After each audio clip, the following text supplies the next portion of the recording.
Every new chapter of Fortnite brings a major change to the game. Chapter 2 was swimming and fishing, Chapter 3 was sliding, sprinting, mantling, and zero build, those last three being from Season 2, Chapter 4 was augments, and Chapter 5 was weapon mods. Not only did Chapter 5 bring weapon mods, but it also changed the shooting model from mainly hitscan weapons to projectile weapons.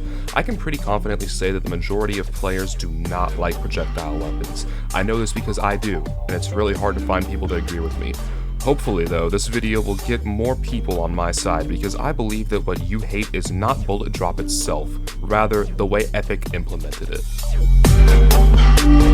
Just in case there's a couple people who don't know what each shooting model is, let's go over them real quick. Hitscan is the model that Fortnite has used from the beginning of the game up until Season OG. With Hitscan, your bullets have no travel time and will immediately go where you're aiming once you pull the trigger. Projectile is what the model most Chapter 5 weapons use, along with the previous snipers and marksman rifles. With Projectile, bullets behave like actual bullets, having travel time and dropping over distance. Generally speaking, projectile weapons require more skill to use than hitscan weapons, because with projectiles you have to lead your shots, basically meaning you have to account for bullet drop and travel time when tracking an opponent, whereas with hitscan, all you need to do is put your crosshair on your opponent and you'll hit them. This is a main factor to why most people prefer hitscan to projectile, but another big factor is an additional part of Fortnite's shooting model, bloom. Once again, in case there's some people who don't know, I'll explain bloom very briefly. Bloom is the mechanic that makes your bullets not land directly in the center of your screen every time. Look at the crosshair of any weapon. The center dot is your reticle. This is where your bullet should be going. The four lines around the reticle are referred to as the cone of fire. Anywhere in this area is where your bullet can go. Typically, the longer you shoot, the larger your cone of fire becomes and the worse your bloom is. Now, this mechanic is not inherently bad. In fact, it makes sense to implement for weapons when hip firing, because if your accuracy was unaffected by aiming down sights, there would be no point in doing so. The only purpose that aiming in would serve is to see people who are far away easier. The issue with bloom arises when bloom persists even while you're aiming in. If you've played the game, you know the feeling. Your crosshair is directly on your opponent, you're ready to just destroy them. You pull the trigger, the first shot hits, and none of the subsequent shots hit. It's happened to all of us. Epic has tried to mess around with this mechanic with the first and second shooting test models in Chapter 1. The first shooting test was accidentally released in December of 2017 for about an hour, and gave most weapons tighter spread and more recoil, similar to something like CSGO. It also introduced damage falloff and reduced headshot multipliers for most weapons. The second shooting test was released in February 2018, and introduced an early version of first shot accuracy, as well as damage falloff and lower headshot multipliers from the first shooting test with some slight differences. As you can probably tell, the only things implemented into the game were from the second shooting test. A shame really, because that first one looked very good.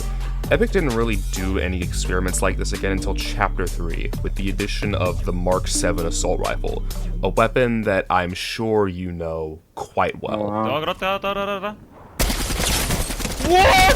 This, everyone, is why Chapter 5 weapons are not hitscan. This right here. Every single hitscan first-person rifle added since Chapter 3 has been insanely powerful. There's only like 5 of them, but they were all the best rifles in their respective seasons. So if Epic wanted to go forward with introducing weapon mods, they had to make moddable weapons projectile-based, because otherwise there would be no point in just not putting like a sniper scope on your assault rifle and beaming kids from over 300 meters away. So Chapter 5 drops, and weapon mods are now a thing, and every weapon is projectile-based.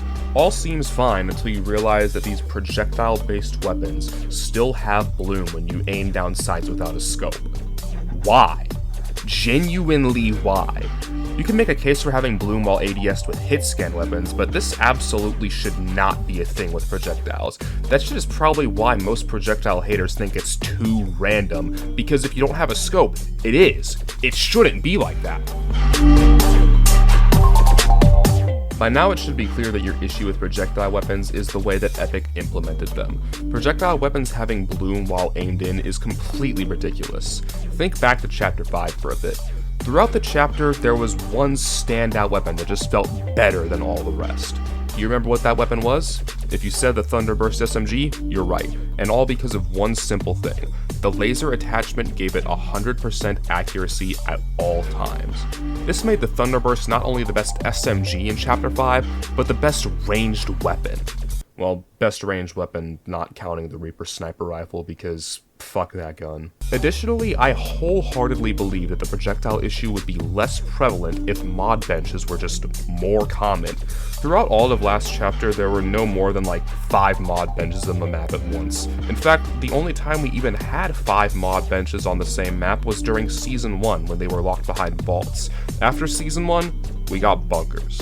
Fuck bunkers. At least with vaults you had a chance of getting your guns modded in an early game if you won the medallion POI, but bunkers didn't open until the 3rd storm circle, and by that point 90% of the lobby was already dead, so modding practically became non-existent past Season 1. And if there's no modding, then projectiles were added to the game for no reason. This whole situation is just stupid, but it perfectly lines up with Epic's balancing track record. They make dumb decisions all the time, but to not take up too much time, I'll only provide like 2 examples. First, in early chapter 1, the pump shotgun was indisputably the best gun in the game.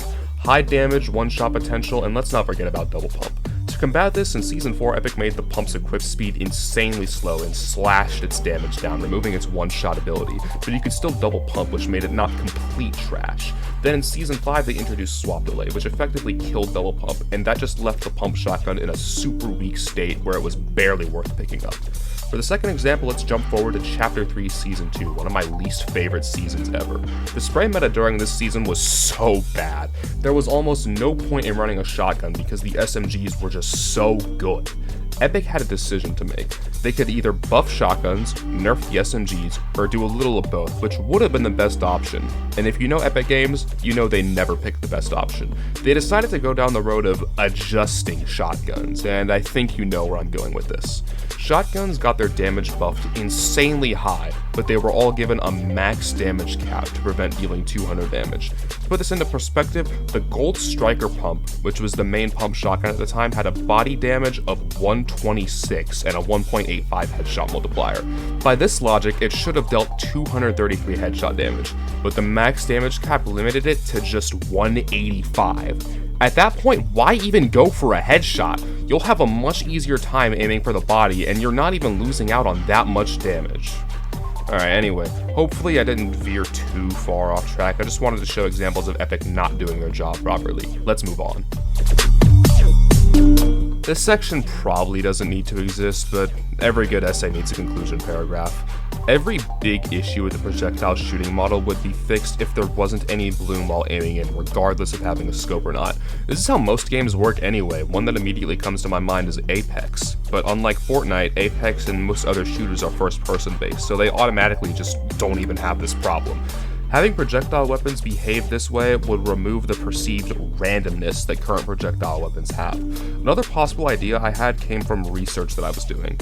So I was originally thinking of providing examples of what games do and don't use Hitscan, and as you would expect, one of the games I was looking up was Call of Duty Warzone, because of course. When I was looking up whether Warzone had projectile or Hitscan, I found that they do use projectiles, but they also have another mechanic called Hitscan range, where weapons behave as Hitscan within a certain distance. I personally believe this sounds like a really cool mechanic, and was thinking that maybe each weapon's hitscan range could be its effective range, and beyond that point bullet drop would apply.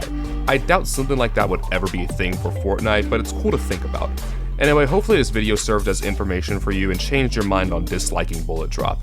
If you already like bullet drop, then hopefully this reinforced your beliefs. Chapter 6 is right around the corner, and from the totally not leaked trailers, it seems the weapon mods are likely staying, and by extension so is bullet drop. Hopefully mod benches are more common too, because if I load in and find out that bunkers are still a thing, then I'm probably just going to spend all my time playing OG and just completely ignore Chapter 6. But that's pretty much it. I hope you enjoyed my first essay style video in hang on, let me check. A year? God damn! Like the video if you liked it, dislike it if not, subscribe for a chance of seeing me upload something else, and use my code to possibly help me make more money. See ya.